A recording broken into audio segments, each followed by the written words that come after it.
ನಮಸ್ಕಾರ. ಈ ವಿಡಿಯೋದಲ್ಲಿ ನಾನು ಪರ್ಮನೆಂಟ್ ರೆಸಿಡೆನ್ಸ್ ಸರ್ಟಿಫಿಕೇಟ್ ಅಂದರೆ ಏನು? ಅದರಿಂದ ಏನು ಬೆನಿಫಿಟ್ ಇದೆ? ಹಾಗೆ ಅದನ್ನು ಯಾರೆಲ್ಲ ಅಪ್ಲೈ ಮಾಡಬೇಕು? ಮತ್ತು ಅದನ್ನು ಹೇಗೆ ಅಪ್ಲೈ ಮಾಡಬೇಕು? ಅನ್ನೋದನ್ನು ಈ ವಿಡಿಯೋದಲ್ಲಿ ನಾನು ಡೀಟೇಲ್ ಆಗಿ ಎಕ್ಸ್‌ಪ್ಲೇನ್ ಮಾಡಿದ್ದೇನೆ. ಬನ್ನಿ ವಿಡಿಯೋನ ಸ್ಟಾರ್ಟ್ ಮಾಡೋಣ. ಪರ್ಮನೆಂಟ್ ರೆಸಿಡೆನ್ಸ್ ಸರ್ಟಿಫಿಕೇಟ್ ಅಂದರೆ ಏನು? ಕರ್ನಾಟಕ ಸರ್ಕಾರ ಹೊಸದಾಗಿ ಇಂಟ್ರೊಡ್ಯೂಸ್ ಮಾಡಿರುವಂತಹ ಈ ಒಂದು ಪರ್ಮನೆಂಟ್ ರೆಸಿಡೆನ್ಸ್ ಸರ್ಟಿಫಿಕೇಟು ಈ ಒಂದು ಪ್ರದೇಶದಲ್ಲಿ ಕರ್ನಾಟಕದಲ್ಲಿ ಈ ವ್ಯಕ್ತಿ ಅಧಿಕೃತವಾಗಿ ವಾಸವಾಗಿದ್ದಾರೆ ಅಂತ ಹೇಳಿ ಸೂಚಿಸುವಂತ ಒಂದು ಪರ್ಮನೆಂಟ್ ಸರ್ಟಿಫಿಕೇಟ್ ಆಗಿದೆ. ಸೊ ಈಗಾಗಲೇ ನಮ್ಮ ಹತ್ರ ರೆಸಿಡೆನ್ಸ್ ಸರ್ಟಿಫಿಕೇಟ್ ಇದೆ ಅಥವಾ ಡೊಮಿಸೈಲ್ ಸರ್ಟಿಫಿಕೇಟ್ ಇದೆ. ಸೊ ಮತ್ತೆ ಯಾಕೆ ಪರ್ಮನೆಂಟ್ ಸರ್ಟಿಫಿಕೇಟ್ ಮಾಡ್ಕೋಬೇಕು ಅಂತ ತುಂಬ ಜನಕ್ಕೆ ಡೌಟ್ ಇದೆ. ಸೊ ಇದರಲ್ಲಿ ಬೆನಿಫಿಟ್ ಏನು ಗೌರ್ಮೆಂಟ್ ಹೇಳ್ತಾ ಇರೋದಂದ್ರೆ, ಈಗಾಗಲೇ ನೀವು ರೆಸಿಡೆನ್ಸ್ ಸರ್ಟಿಫಿಕೇಟನ್ನು ತೋರಿಸಿ ಕರ್ನಾಟಕ ಸ್ಟೇಟ್ ಕೋಟಾದ ಮೂಲಕ ನಿಮ್ಮ ಕಾಲೇಜಲ್ಲಿ ಅಡ್ಮಿಷನನ್ನು ಪಡ್ಕೋಬೋದು, ಅಥವಾ ನೀವು ಯಾವುದೇ ಒಂದು ಸರ್ಕಾರಿ ಉದ್ಯೋಗದಲ್ಲಿ ಮೀಸಲಾತಿಯನ್ನು ನೀವು ರೆಸಿಡೆನ್ಸ್ ಸರ್ಟಿಫಿಕೇಟಿಂದ ಪಡ್ಕೋಬೋದಾಗಿತ್ತು. ಹಾಗೆಯೇ ಈ ಒಂದು ಪರ್ಮನೆಂಟ್ ರೆಸಿಡೆನ್ಸ್ ಸರ್ಟಿಫಿಕೇಟಲ್ಲೂ ಕೂಡ ಇದನ್ನು ಪಡ್ಕೋಬೋದು. ಅದ್ರ ಜೊತೆಯಲ್ಲಿ ಈಗ ಗೌರ್ಮೆಂಟ್ ಏನು ಹೇಳ್ತಾ ಇದ್ದಾರೆ ಅಂದರೆ, ನೀವು ನಿಮ್ಮ ವೋಟಿಂಗ್ ಹಕ್ಕನ್ನು ಉಳಿಸ್ಕೋಬೇಕು ಅಂದರೆ, ಈಗ ಏನು SIR ಪ್ರಕ್ರಿಯೆ ನಡೀತಾ ಇದೆ ಅಲ್ವಾ, ಅದರಲ್ಲಿ 2002ರ ಪಟ್ಟಿಯಲ್ಲಿ ನಿಮ್ಮ ಹೆಸರು ಇಲ್ಲ ಅಂದಾಗ ನೀವು ಎಲೆಕ್ಷನ್ ಕಮಿಷನ್ ಅವರಿಗೆ ಯಾವುದಾದ್ರೂ ಡಾಕ್ಯುಮೆಂಟನ್ನು ಸಲ್ಲಿಸಬೇಕಾಗ್ತದೆ. ಆಗ ನೀವು ಈ ಪರ್ಮನೆಂಟ್ ರೆಸಿಡೆನ್ಸ್ ಸರ್ಟಿಫಿಕೇಟ್ನ ಸಬ್ಮಿಟ್ ಮಾಡಿ ನಿಮ್ಮ ವೋಟಿಂಗ್ ಹಕ್ಕನ್ನು ನೀವು ಉಳಿಸ್ಕೋಬೋದು ಅಂತ ಹೇಳಿದ್ದಾರೆ. ಹಾಗೆಯೇ ಗೌರ್ಮೆಂಟಿಂದ ಕೊಡುವಂತಹ ಗ್ಯಾರಂಟಿ ಯೋಜನೆಗಳಲ್ಲಿ ಕೂಡ ನೀವು ಈ ಒಂದು ಪರ್ಮನೆಂಟ್ ರೆಸಿಡೆನ್ಸ್ ಸರ್ಟಿಫಿಕೇಟನ್ನು ಮಾಡೋದ್ರಿಂದ ನಿಮಗೆ ಬೆನಿಫಿಟ್ ಇದೆ ಅಂತ ಗೌರ್ಮೆಂಟಿಂದ ಹೇಳಿದ್ದಾರೆ. ಸೊ ಹಾಗಾಗಿ ಈ ಒಂದು ಪರ್ಮನೆಂಟ್ ರೆಸಿಡೆನ್ಸ್ ಸರ್ಟಿಫಿಕೇಟನ್ನು ನೀವು ಮಾಡ್ಕೋಬೋದು, ಇದರಿಂದ ಪ್ರಯೋಜನಗಳಿದೆ ಅಂತ ತಿಳಿಸಿದ್ದಾರೆ. ಸೊ ಈಗ ನಾವು ಇದು ಕೇವಲ ಯಾರ್ಯಾರು ಅಪ್ಲೈ ಮಾಡ್ಬೋದು, ಯಾರ್ಯಾರು ಇದನ್ನು ಅಪ್ಲೈ ಮಾಡಲಿಕ್ಕೆ ಅರ್ಹರಿದ್ದಾರೆ ಅಂದರೆ, ನೀವು ಕರ್ನಾಟಕದಲ್ಲಿ ಜನಿಸಿದ್ದವರಾಗಿರಬೇಕು, ಅಥವಾ ನಿಮ್ಮ ಪೋಷಕರು ಅಥವಾ ನೀವು ಕನಿಷ್ಠ 10 ವರ್ಷ ಈ ರಾಜ್ಯದಲ್ಲಿ ವಾಸವಿರಬೇಕು, ಅಥವಾ ನೀವು 10 ವರ್ಷ ಮಿನಿಮಮ್ 10 ವರ್ಷ ವ್ಯಾಸಂಗವನ್ನು ಮಾಡಿರಬೇಕು. 10ನೇ ತರಗತಿ ಅಂತಿಲ್ಲ, 10 ವರ್ಷ ಮಿನಿಮಮ್ ಕರ್ನಾಟಕದಲ್ಲಿ ಎಜುಕೇಷನ್ನ ಮಾಡಿರಬೇಕು, ಅಥವಾ ನಿಮ್ಮ ಸಂಗಾತಿ ಅಥವಾ ನಿಮ್ಮ ಪೋಷಕರು ಕರ್ನಾಟಕದಲ್ಲಿ ಶಾಶ್ವತ ನಿವಾಸಿಗಳಾಗಿರಬೇಕು, ಅಥವಾ ನಿಮ್ಮ ಫ್ಯಾಮಿಲಿಯಲ್ಲಿ ನಿಮ್ಮ ತಾತ ಅಥವಾ ನಿಮ್ಮ ಫ್ಯಾಮಿಲಿ ಫ್ಯಾಮಿಲಿಯಲ್ಲಿ ಕರ್ನಾಟಕದಲ್ಲಿ ಅವರಲ್ಲಿ ಆಸ್ತಿಯನ್ನು ಹೊಂದಿದ್ರೆ, ಅದು ಕಾನೂನುಬದ್ಧವಾಗಿದ್ರೆ ನೀವು ಆ ಒಂದು ಪ್ರೂಫ್ನ ಮೇಲೆ ನೀವು ಈ ಒಂದು ಸರ್ಟಿಫಿಕೇಟ್ನ ಪಡ್ಕೋಬೋದಾಗಿದೆ.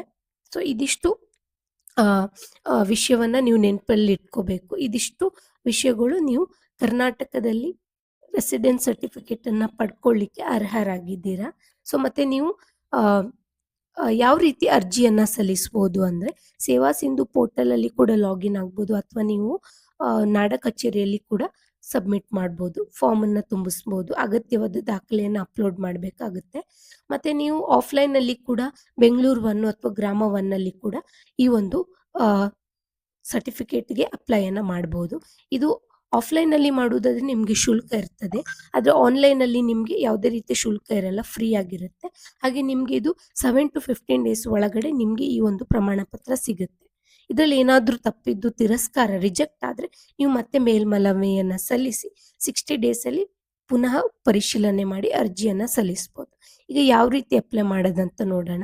ನಾನಿಲ್ಲಿ ನಾಡ ಕಚೇರಿ ಪೋರ್ಟಲ್ ಅಂತ ಸರ್ಚ್ ಮಾಡ್ತಾ ಇದ್ದೀನಿ. ಗೂಗಲ್ ಅಥವಾ ಯಾವುದೇ ಬ್ರೌಸರಲ್ಲಿ ಹೋಗಿ ಚೆಕ್ ಮಾಡ್ಬೋದು. ನೀವಿಲ್ಲಿ ನೋಡ್ಬೋದು AJSK ಅನ್ನುವಂಥ ಈ ಒಂದು ಸೈಟ್ನ ಮೇಲೆ ಕ್ಲಿಕ್ ಮಾಡ್ತಾ ಇದ್ದೀನಿ. ಸೊ ಈ ರೀತಿಯ ಒಂದು ಪೇಜ್ ನಿಮಗೆ ಕಾಣಿಸುತ್ತೆ. ಇಲ್ಲಿ ನೀವು ನಿಮ್ಮ ಮೊಬೈಲ್ ನಂಬರನ್ನು ಹಾಕಿ ಲಾಗಿನ್ ಮಾಡ್ಕೋಬೇಕು. ಸೊ ನಾನಿಲ್ಲಿ ಮೊಬೈಲ್ ನಂಬರನ್ನು ಹಾಕಿ ಸೆಂಡ್ OTP ಅಂತ ಕೊಡ್ತೇನೆ. ಇಲ್ಲಿ ನಿಮ್ಮ ಮೊಬೈಲ್ ನಂಬರ್ಗೆ OTP ಬರುತ್ತೆ. ಅದಾದ ನಂತರ ನೀವು ಇಲ್ಲಿ ಕ್ಯಾಪ್ಚಾವನ್ನು ಹಾಕಬೇಕು. ಇನ್ ಕೇಸ್ ನಿಮಗೆ ಕ್ಯಾಪ್ಚಾ ಅರ್ಥ ಆಗಿಲ್ಲ ಅಂದರೆ ರೀಜನ್ರೇಟ್ ಕೂಡ ಮಾಡ್ಬೋದು. ನೆಕ್ಸ್ಟ್ ಇಲ್ಲಿ ಕ್ಯಾಪ್ಚಾವನ್ನು ಹಾಕಿ ನೀವು ಲಾಗಿನ್ ಅಂತ ಕೊಡಿ. ಸೊ ಲಾಗಿನ್ ಅಂತ ಕೊಟ್ಟಾದ ನಂತರ ನಿಮಗೆ ಈ ರೀತಿಯ ಒಂದು ಪೇಜ್ ಕಾಣಿಸುತ್ತೆ. ಸೊ ಇಲ್ಲಿ ನೀವು ಟಾಪಲ್ಲಿ ಕನ್ನಡ ಆರ್ ಇಂಗ್ಲೀಷ್ ಅಂತ ಸೆಲೆಕ್ಟ್ ಮಾಡ್ಕೋಬೋದು. ಸೊ ನಾನಿಲ್ಲಿ ಇಂಗ್ಲೀಷನ್ನ ಸೆಲೆಕ್ಟ್ ಮಾಡಿದ್ದೀನಿ. ಮತ್ತು ಟಾಪಲ್ಲಿ 3 ಲೈನ್ಸ್ ಇದೆಯಲ್ಲ, ಇಲ್ಲಿ ಕ್ಲಿಕ್ ಮಾಡಿದ್ರೆ ನೀವಿಲ್ಲಿ ನೋಡ್ಬೋದು ನ್ಯೂ ರಿಕ್ವೆಸ್ಟ್ ಅಂತ ಇದೆ ಅಲ್ವಾ. ಸೊ ಈ ನ್ಯೂ ರಿಕ್ವೆಸ್ಟ್ನ ಮೇಲೆ ನೀವು ಕ್ಲಿಕ್ ಮಾಡಬೇಕು, ಪ್ಲಸ್ ಐಕಾನ್ ಮೇಲೆ.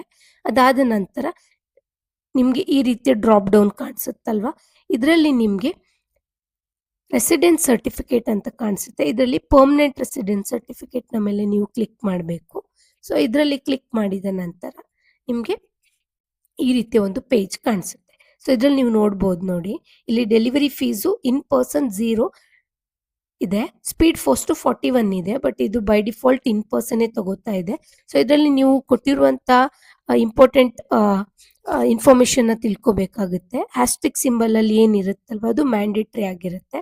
ಮತ್ತೆ ನೀವು ಯಾವುದೇ ಒಂದು ಸಪೋರ್ಟಿಂಗ್ ಡಾಕ್ಯುಮೆಂಟ್‌ನ ಸಬ್ಮಿಟ್ ಮಾಡ್ತೀರಾ ಅಲ್ವಾ, ಅದು PDF ಫಾರ್ಮ್ಯಾಟಲ್ಲಿ ಇರಬೇಕು. ನೀವು ಅಪ್ಲೋಡ್ ಮಾಡಬೇಕು. ಮತ್ತೆ ಅದು 300 ಕೆಬಿಗಿಂತ ಕಮ್ಮಿ ಸೈಜಲ್ಲಿ ಇರಬೇಕು ಅಂತ ಕೊಟ್ಟಿದ್ದಾರೆ.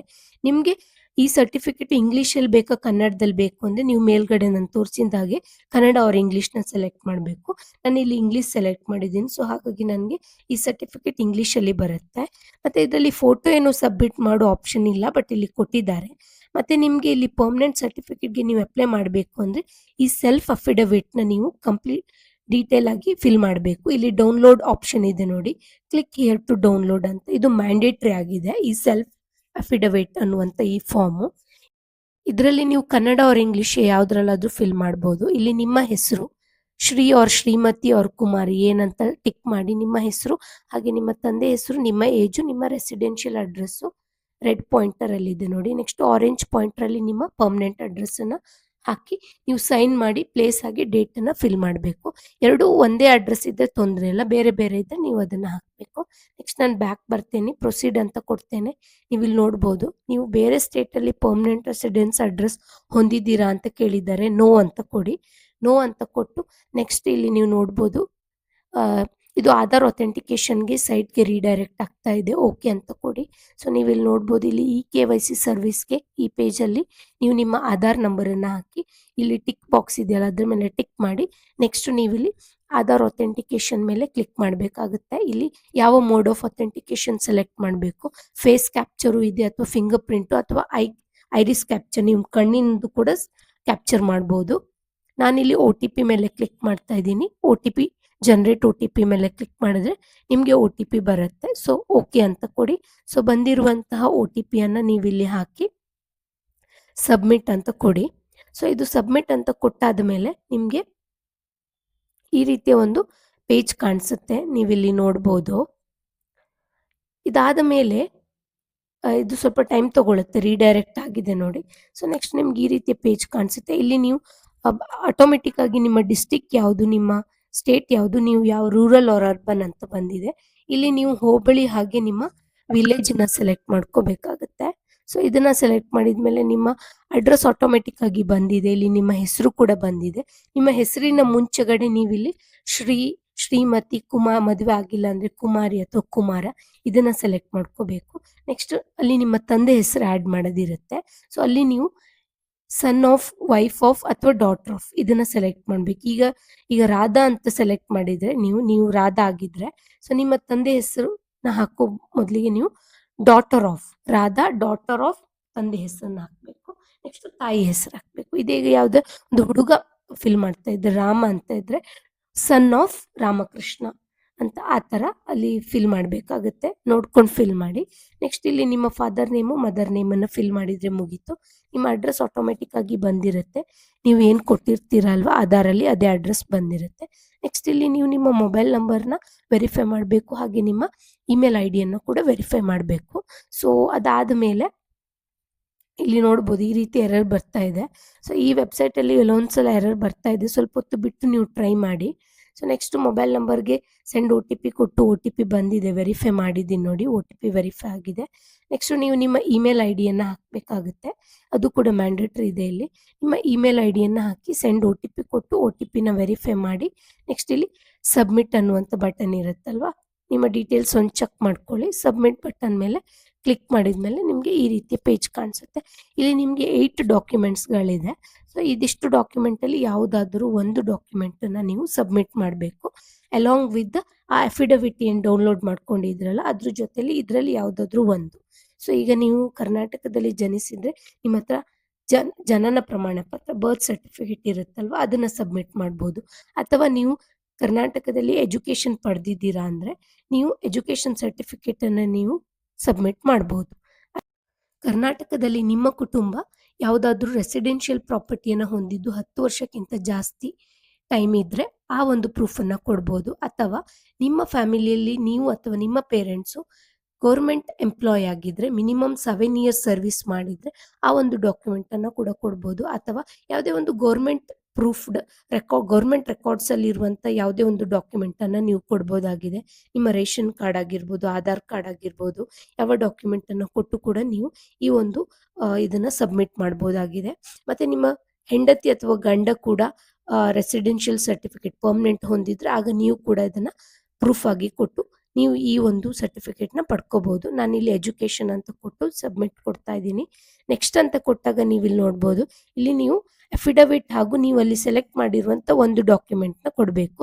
ಇಲ್ಲಿ ಎಜುಕೇಷನ್ ಸರ್ಟಿಫಿಕೇಟ್ ಅಂತ ಇದೆ ಅಲ್ವಾ, ಸೊ ಇಲ್ಲಿ ನೀವೇನು ಸೆಲೆಕ್ಟ್ ಮಾಡಿರ್ತೀರಲ್ವ ಆ ಒಂದು ಡಾಕ್ಯುಮೆಂಟನ್ನು ನೀವು ಇಲ್ಲಿ ಅಪ್ಲೋಡ್ ಮಾಡಬೇಕು. ಮತ್ತು ಇಲ್ಲಿ PDF ಫಾರ್ಮ್ಯಾಟಲ್ಲಿ ಇರಬೇಕು. ಹಾಗೆ 500 KB ಕಮ್ಮಿ ಇರಬೇಕು PDF ಸೈಜು. ಅದನ್ನು ಚೆಕ್ ಮಾಡಿ ಅಪ್ಲೋಡ್ ಮಾಡಿ, ಆಯಿತಾ. ಸೊ ಮತ್ತೆ ನೀವಿಲ್ಲಿ ಅಫಿಡವಿಟ್ನ ಯಾವ ರೀತಿ ಫಿಲ್ ಮಾಡೋದು ಅಂತ ನಾನು ನಿಮಗೆ ತೋರಿಸ್ತೀನಿ. ಜಸ್ಟ್ ಒಂದು ರೆಫರೆನ್ಸ್ನ ನಾನು ನಿಮಗೆ ತೋರಿಸ್ತೀನಿ. ನಿಮ್ಮ ಹೆಸರು, ನಿಮ್ಮ ತಂದೆ ಹೆಸರು, ನಿಮ್ಮ ಏಜು, ನಿಮ್ಮ ರೆಸಿಡೆನ್ಷಿಯಲ್ ಅಡ್ರೆಸ್ಸು, ಹಾಗೆ ಮತ್ತೆ ನಿಮ್ಮ ಹೆಸರು, ಪರ್ಮನೆಂಟ್ ಅಡ್ರೆಸ್ಸು, ಸೈನ್ ಖಂಡಿತವಾಗಿ ಇಲ್ಲಿ ಸೈನ್ ಮಾಡಲೇಬೇಕು, ಸಹಿ. ಆಮೇಲೆ ಪ್ಲೇಸು ಮತ್ತು ಡೇಟನ್ನು ಕೊಟ್ಟು ಅಪ್ಲೋಡ್ ಮಾಡಿ ಸಬ್ಮಿಟ್ ಕೊಡಿ. ಈ ರೀತಿಯ ಒಂದು ಫಾರ್ಮ್ ಬರುತ್ತೆ ನಿಮಗೆ. ಡೀಟೇಲ್ಸ್ ಚೆಕ್ ಮಾಡಿಕೊಂಡು ಪ್ರೊಸೀಡ್ ಟು ಇ-ಸೈನ್ ಕೊಡಿ. ಸೊ ಇದು ಇ-ಸೈನ್ಗೆ ಹೋಗುತ್ತೆ. ಇಲ್ಲಿ ನೀವು ಆಧಾರ್ ನಂಬರು, OTPಯನ್ನು ಹಾಕಿ ಸಬ್ಮಿಟ್ ಮಾಡಿದ್ರೆ ನಿಮಗೆ ಈ ರೀತಿ ಒಂದು ಡೌನ್ಲೋಡ್ ಮಾಡ್ಕೊಳ್ಳುವಂಥ ನಿಮ್ಮ ಅಪ್ಲಿಕೇಶನ್ ಫಾರ್ಮ್ ಇಲ್ಲಿ ಬರುತ್ತೆ. ನೀವು ಸ್ಟೇಟಸ್ ಕೂಡ ಚೆಕ್ ಮಾಡ್ಕೋಬೋದು. ವಿದಿನ್ 7 to 15 ಡೇಸಲ್ಲಿ ನಿಮಗೆ ಸರ್ಟಿಫಿಕೇಟ್ ಬರುತ್ತೆ. ನೀವು ಹೋಗಿ ರೆವೆನ್ಯೂ ಡಿಪಾರ್ಟ್ಮೆಂಟಲ್ಲಿ ಕಲೆಕ್ಟ್ ಮಾಡ್ಕೋಬೇಕು. ಇಲ್ಲಾಂದರೆ ನೀವು ಆನ್ಲೈನಲ್ಲಿ ಕೂಡ ಡೌನ್ಲೋಡ್ ಮಾಡ್ಕೊಳ್ಳೋ ಆಪ್ಷನ್ ಇದೆ ಅಂತ ಹೇಳಿದ್ದಾರೆ. ಸೊ ಇದಿಷ್ಟು ಮಾಹಿತಿ ನಿಮಗೆ ಹೆಲ್ಪ್ ಆಗಿದೆ ಅಂತ ಭಾವಿಸ್ತೇನೆ. ಇದರಲ್ಲಿ ನಿಮ್ಗೆ ಏನೇ ಡೌಟ್ ಇದ್ದರೂ ಕಾಮೆಂಟ್ ಮಾಡಿ, ನಾನು ಆನ್ಸರ್ ಮಾಡ್ತೇನೆ. Thank you.